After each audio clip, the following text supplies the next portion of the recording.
Hello guys, welcome back to AMS Diecast channel. Okay, hari ni aku nak unboxing satu case Hot Wheels daripada Automotive Team -R.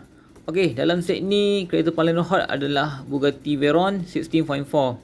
So, jom kita tengok apa isi kandungan dalam case ni.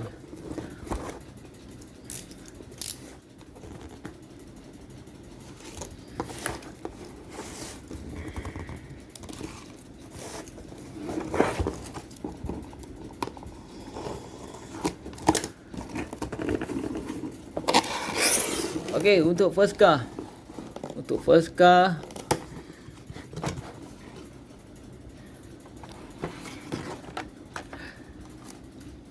Okay. McLaren Senna, the car number 1 of 5.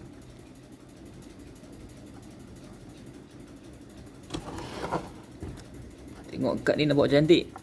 Okey, yang ini kalau reseller akan jual dalam lingkungan harga 18 ke 20 ringgit untuk kereta inilah. Okey, kita ke kereta yang kedua.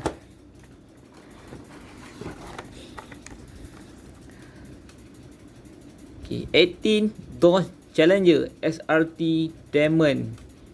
Okey, yang ini pula reseller akan jual dalam lingkungan harga RM20 ke RM25. Biasanya kalau Dodge Challenger ni memang ada kolektor dia lah. So kalau bila ada je keluar Dodge, so kolektor Dodge ni memang akan cari lah. Warna pun cantik, ada grey, dan ada line hitam kat dia punya bonnet ni. Ok, ini car number 2 of 5. Ok, kita ke kereta yang ketiga.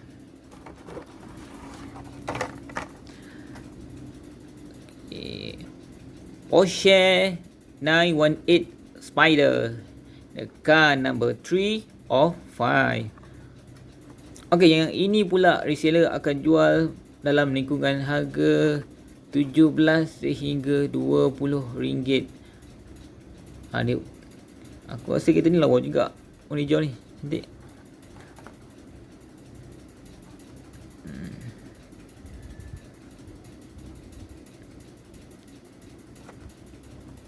Okey, kita ke kereta yang keempat.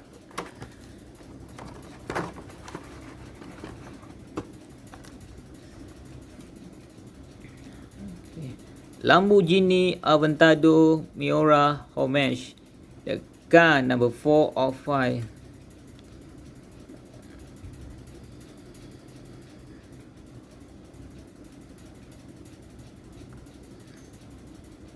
Kereta dia berwarna orange.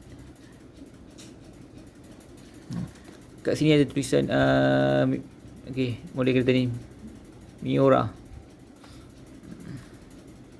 Okey, yang ini reseller biasanya akan jual dalam harga lingkungan RM18 ke 20. Dan aku boleh jual kereta ni di Shopee dalam lingkungan harga RM19.90. Itu harga aku jual lah dekat Shopee. Okey, kita ke kereta yang terakhir. Kereta yang menjadi kegilaan. Okey, Bugatti Veyron 16.4. The car number 5 of 5.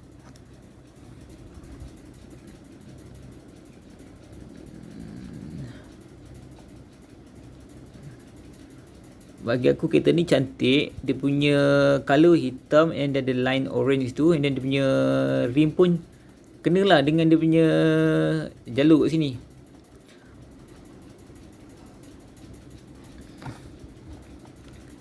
Okey, yang ini reseller akan jual dalam lingkungan harga 25 sehingga 30.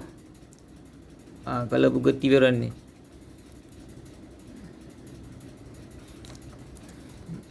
Kad pun cantik kan.